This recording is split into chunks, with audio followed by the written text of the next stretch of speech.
सुप्रसिद्ध राजज्योतिष यांत्रिक श्री माधव गुरुजी यांचा खास उपक्रम चिंतन, सत्संग आणि साधना।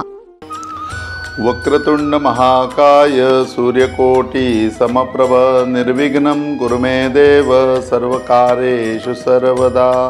गणपती बाप्पा मोरया, मंगलमूर्ती मोरया। श्री सच्चिदानंद सद्गुरू साईनाथ महाराज की जय। आज आपल्या आवडत्या गणपती बाप्पाचं आगमन झालेलं आहे। सर्वप्रथम तुम्हाला गणेशोत्सवाच्या हार्दिक हार्दिक शुभेच्छा। आणि आपण सगळेजण या गणपती बाप्पाच्या 64 कला शिकत असताना पुन्हा एकदा मुद्गल ऋषींकडे जाणार आहोत आणि आजचा आपला सत्संग आणि नक्की बाप्पाला कुठल्या कला आपल्याला शिकवायच्या त्या 64 मध्ये कुठल्या कला आहेत ते जाणून घेणार आहोत। आज मुद्गल ऋषी अतिशय प्रसन्न अंतःकरणाने भूषणी ऋषींना सांगतायत की आपल्याला सगळ्यांना हे अभिप्रेत आहे, आपल्याला सगळ्यांना हे माहिती आहे की ते त्यांच्या पूर्व जीवनामध्ये एक वाटमाऱ्या होता आणि मग त्यांना पूर्णपणे दीक्षा दिली गेली आणि त्यांना गणपती बाप्पाचा षडाक्षर मंत्र म्हणजे गणेशाय नमः हा दिला आणि भूषणी ऋषींना जप करताना बघितल्यामुळे त्यांना अतिशय आनंद झालेला आहे। आणि मुद्गल ऋषी आज त्यांना म्हणतात की आजपासून त्या कलेला सुरुवात करायची आहे। मला बाप्पा ज्यावेळेला भेटले त्यावेळेला मी बाप्पांना सांगितलं की बाप्पा मला तुमच्याकडनं वैराग्य समजलं, मला तुमच्याकडनं आपल्या ज्यावेळेला तुम्ही माझी परीक्षा घेतली त्या परीक्षेमधनं मी तुम्हाला विवेक समजावून सांगितला, परंतु मला तुम्ही कला शिकवणार आहात। बाप्पा म्हणले बिलकुल तुला कला शिकवणार आहे, परंतु त्या कला आत्मसात करण्याकरता तुझ्याकडे सुद्धा काही गुण असायला पाहिजेत, जे गुण मला तुझ्याकडनं पहिले करून घ्यावे लागतील। माझ्याकडे 14 विद्या आहेत आणि त्याबरोबर माझ्याकडे 64 कला आहेत। तू मागितल्या नाहीस ना तरी त्या 14 विद्यासुद्धा तुला त्याच्यामध्ये देणार आहे, कारण त्या 14 विद्या प्राप्त झाल्याशिवाय तुला 64 कला समजणारच नाहीत किंवा अंगीभूत करता येणार नाहीत। बघा बाप्पा किती विशाल अंतःकरणाने या सगळ्याचं मुद्गल ऋषींना पूर्णपणे एक प्रकारे दानच देतोय आणि या सत्संगाच्या माध्यमातून आम्ही देखील या 64 भागामध्ये ते सगळं शिकणार आहोत। आता मग सुरुवात झाली दोघांच्या चर्चेला आणि मुद्गल ऋषींनी गणपती बाप्पाची प्रार्थना केली आणि गणपती बाप्पाची प्रार्थना करून झाल्यानंतर प्रसन्न अंतःकरणाने गणपती बाप्पा त्यांना म्हणतो की मुद्गला पहिल्या 4 कला मी तुला देणार आहे। त्या कलेमध्ये सर्वात महत्त्वाची कला आहे जी म्हणजे आकर्षण। आपल्याला सगळ्यांना सुद्धा त्याची खूप क्रेज आहे, आपल्यालाही सगळ्यांना वाटतं की आपण सगळ्यांमध्ये उठून दिसावं, आपले विचार सगळ्यांपेक्षा वेगळे असावे, आपण सगळ्यांचे असे सेंटर ऑफ पॉईंट असावं आणि काहीतरी आपल्याकडे असं अट्रॅक्शन असावं, आपण जगाकरता एक आकर्षण व्हावं। परंतु त्याच्याकरता खूप सारे प्रयत्न आपण करत असतो, पण आत्तापर्यंत ते आपल्याला जमलं आहे का? काही ठिकाणी जमतं, काही ठिकाणी जमत नाही आणि आकर्षण आमचं कमी जास्त होत राहतं। परंतु आता ही कला शिकल्यानंतर ते आकर्षण आपलं पूर्ण राहणार आहे। मग बाप्पा 4 कला तुम्ही म्हणले, त्याच्यामध्ये पहिली कला आकर्षण आहे, तर मग उरलेल्या 3 कला कोणत्या असं मुद्गल ऋषींनी बाप्पाला विचारलं। बाप्पा म्हणला की पहिली कला आहे ती वक्तृत्वाची, खूप चांगलं बोलण्याची, दुसरी आहे ती कर्तृत्वाची, सगळं काही चांगलं करण्याची, आणि तिसरी कला जी आहे दातृत्वाची, की सगळं काही दान करण्याची। मग हा तर आपल्या सत्संगामध्ये आपण सुद्धा ऐकलेला आहे की हा सगळा भाग आपण ज्यावेळेला कार्तवीर्य आणि दत्तगुरू यांचा संवाद ऐकत होतो त्यावेळेला त्याच्यामध्ये सुद्धा आपण ऐकलं आहे, पण ह्या सत्संगामध्ये आपल्याला ते कसं प्राप्त करून घ्यायचं आहे हे माहिती होणार आहे। म्हणजे या कलांची आपल्याला ओळख आहे ती ह्याच्या अगोदरसुद्धा होती, ह्या सत्संगामुळे ती आणखीन कळली, पण आता ह्या गणपती बाप्पाच्या सत्संगामध्ये त्या कला आम्हाला अंगीभूत करता येणार आहेत। मग त्या अंगीभूत होण्याकरता सर्वात पहिले तुझ्याकडे काय असायला पाहिजे माहिती आहे का तुला मुद्गला? मुद्गल ऋषी म्हणले की बाप्पा काय असायला पाहिजे? म्हणले बघ तुला आकर्षण हवं असेल तर तुला वक्तृत्व, कर्तृत्व आणि दातृत्व या तिन्ही कला घ्याव्या लागतील आणि या तिन्ही कला घेतल्यानंतर याच्या पाठीमागून जे येईल ना ती आकर्षण नावाची कला होईल। आणि ह्या 4च कलांवरती आता आपण सुरुवातीला तुझी पूर्ण तयारी करून घेणार आहोत। मला असं वाटतं या 4ही कला तुझ्यामध्ये पूर्णपणे अंगीभूत व्हायला पाहिजेत। मुद्गल ऋषींनी सांगितलं की बाप्पा तुम्ही जे काही माझ्याकडनं सांगाल, जे काही मला करून द्यायला सांगाल त्या सगळ्या गोष्टी मी करीन, तुम्ही सांगाल तसं मी तप करीन, तुम्ही सांगाल तसं मी आचरण करीन, पण तुम्ही मला शिकवा आणि या तुमच्या कला माझ्यामध्ये अंगीभूत करून घ्या। बाप्पा हसला आणि मुद्गल ऋषींना म्हणला की बघ कुठलीही गोष्ट साठवण्याकरता आहे ना आपल्याकडे भांडं असायला पाहिजे, तशी ही कला तुला जर साठवायची असेल तर ती साठवताना तुझ्याकडे काय असायला पाहिजे? ते म्हणले की बाप्पा अख्खा देह आहे माझ्याकडे, या शरीरामध्ये मी साठवणार। अरे वेड्या असं नाही, शरीरामध्ये साठवताना सुद्धा तुझ्याकडे हे समजण्याकरता काय असायला पाहिजे? त्यावर मुद्गल ऋषी म्हणले बाप्पा मला समजलं, माझ्याकडे ज्ञान असायला पाहिजे। म्हणले बिलकुल तुझ्याकडे ज्ञान असायला पाहिजे। मग ज्ञान कसं प्राप्त होईल ह्याच्यावरती बाप्पांनी सर्वप्रथम मुद्गल ऋषींना सांगितलं। मग ज्ञानाचे प्रकार सांगितले की ज्ञानामध्ये सुद्धा प्रकार आहेत आणि हे 3 प्रकारचं ज्ञान आहे। पहिलं ज्ञान जे आहे हे सापेक्ष ज्ञान आहे, मग उपरोक्ष ज्ञान आहे आणि मग त्याच्यानंतर दृढ उपरोक्ष असं ज्ञान आहे। अशी 3 प्रकारची ज्ञानं आहेत जी ज्ञान तुला पूर्णपणे प्राप्त करून घ्यायची आहेत। मग देवा याच्यामध्ये अपरोक्ष ज्ञान मला माहिती नाही, दृढ अपरोक्ष ज्ञान हेही मला माहिती नाही आणि सापेक्ष ज्ञानसुद्धा मला माहिती नाही. मग याच्यामध्ये मला तुम्ही सांगाल का ही तिन्ही ज्ञानं कशा प्रकारची आहेत ती? त्यावेळेला म्हणले की बघ, ज्ञानामध्ये सर्वात महत्त्वाची गोष्ट म्हणजे की ज्ञानाची प्राप्ती मुद्गला आपल्याला कशामुळे होते? मुद्गल ऋषी म्हणले की ज्ञानाची प्राप्ती कशी होते म्हणजे बुद्धीमुळे होते. नाही, ज्ञान प्राप्त करून घेण्याकरता, एखाद्या गोष्टीचं ज्ञान होण्याकरता आपल्याकडे काय काय असायला पाहिजे माहिती आहे का तुला? त्याच्यावरती मुद्गल ऋषींनी शांतपणे बाप्पाकडे बघितलं. बाप्पा आता सांगण्याकरता खूप एक्साईट झालेले आहेत. बघा, देव ज्या वेळेला एखादं वरदान देत असतो ना, त्यावेळेला देवालासुद्धा तितका आनंद होत असतो. म्हणून बाप्पा आनंदाने सांगतो की मुद्गला बघ, 82% ज्ञान हे तुला तुझ्या डोळ्यांनी प्राप्त होतं. मग त्यावर मुद्गल ऋषी हसले की हात बाप्पा, 82% ज्ञान हे डोळ्यांनी होतं.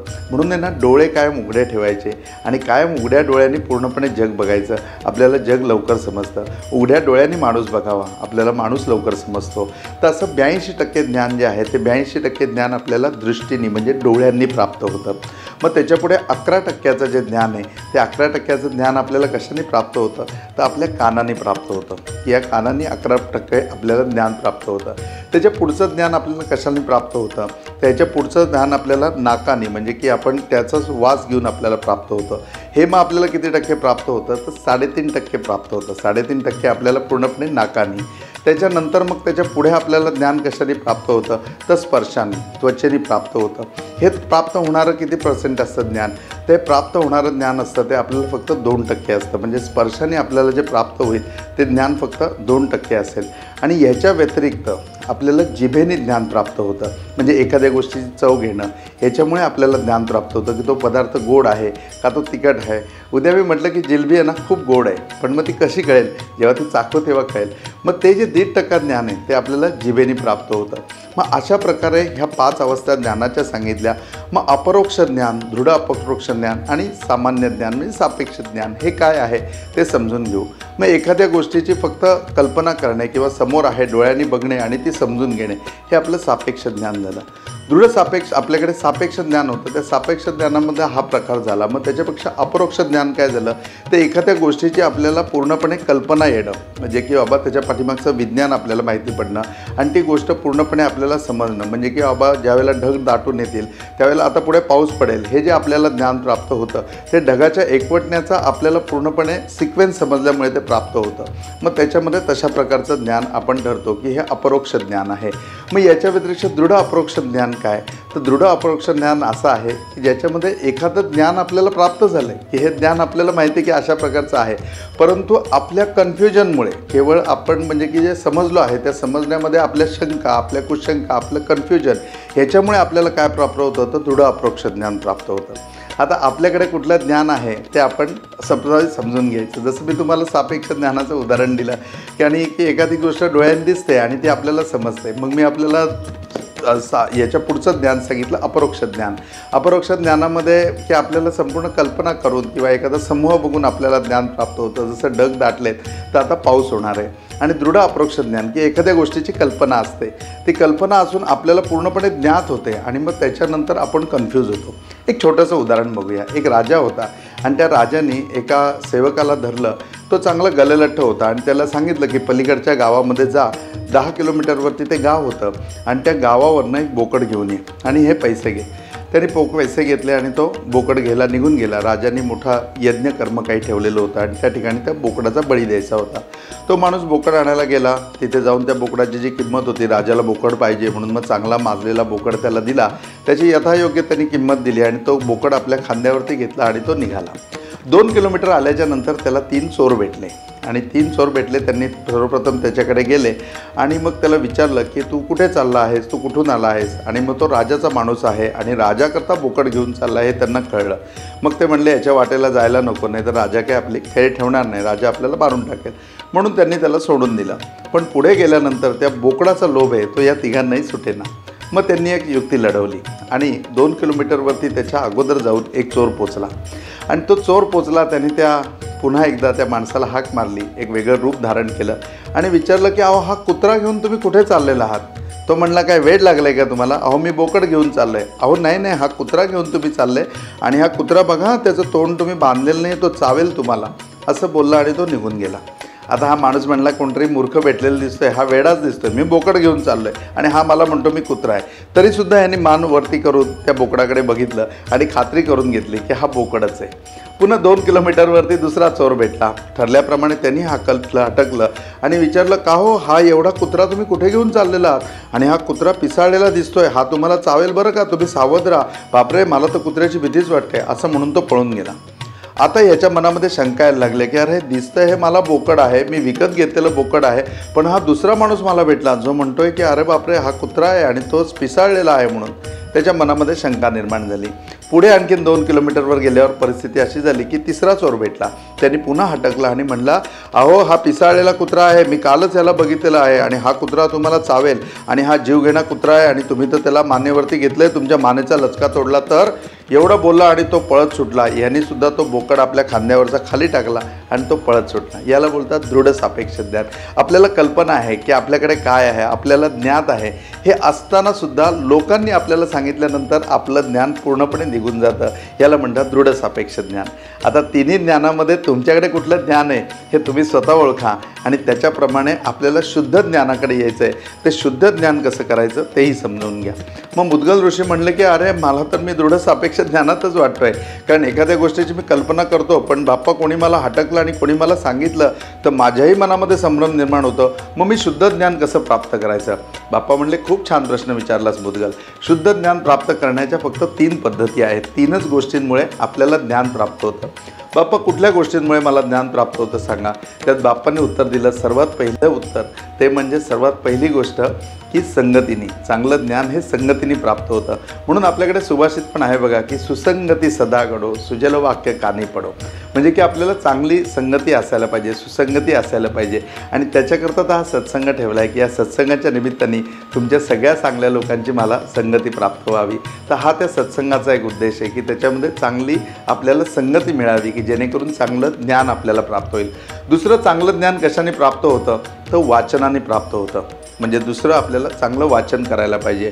मग त्याच्यामध्ये वेगवेगळी पुराणं असतील, उपनिषद असतील, वेद असतील, हे वाचून समजून गेलं पाहिजे. तर वाचण्याने चांगलं ज्ञानाची प्राप्ती होते. आणि तिसरं ज्ञान कशाने प्राप्त होतं? तर तिसरं ज्ञान प्राप्त होतं ते म्हणजे तीर्थाटनाने, पर्यटनाने. आता 4 ऑक्टोबरला आपण गिरनारला जाणार आहोत. तुम्ही सगळे या माझ्याबरोबर, आपण एकत्र प्रवास करूया आणि पर्यटन म्हणण्यापेक्षा आपण ती एक आध्यात्मिक टूर करूया की जेणेकरून आपल्याला पूर्णपणे ज्ञान प्राप्त होईल. तर अशा प्रकारे प्रवासाने म्हणजे तीर्थाटनाने, पदयात्रेनी किंवा यात्रेनी याच्याने ज्ञानाची प्राप्ती होते, वाचनाने ज्ञानाची प्राप्ती होते आणि तिसरं ज्ञान प्राप्त होतं ते संगतीने. आपल्या सत्संगामध्ये हे आपल्याला कंटिन्यू करायचं आहे आणि याच्यामध्ये चांगलं ज्ञान प्राप्त करायचं आहे, जे दृढ ज्ञान असेल, जे ज्ञान आपल्याला आकर्षण निर्माण करून देईल, जे ज्ञानामुळे सगळीकडे आपली ख्याती राहील आणि आपण जे काम करू ते अगदी बरोबर असेल. तेव्हा आता दृढ सापेक्ष ज्ञानातून आपल्याला सगळ्यांना निघायला पाहिजे. तुम्ही काय, मी काय, आपण त्याच ज्ञानामध्ये अडकलेलो आहोत. मग आपण शुद्ध ज्ञानाकडे येऊया, म्हणजे असं कुठलं अज्ञान आपल्या वाटेला येणार नाही. हे ज्ञान समजून घेऊन आकर्षणाची ही कला बाप्पाकडनं अंगीभूत करूया. आज इथेच थांबूया. ओम साईराम. गणपती बाप्पा मोरया.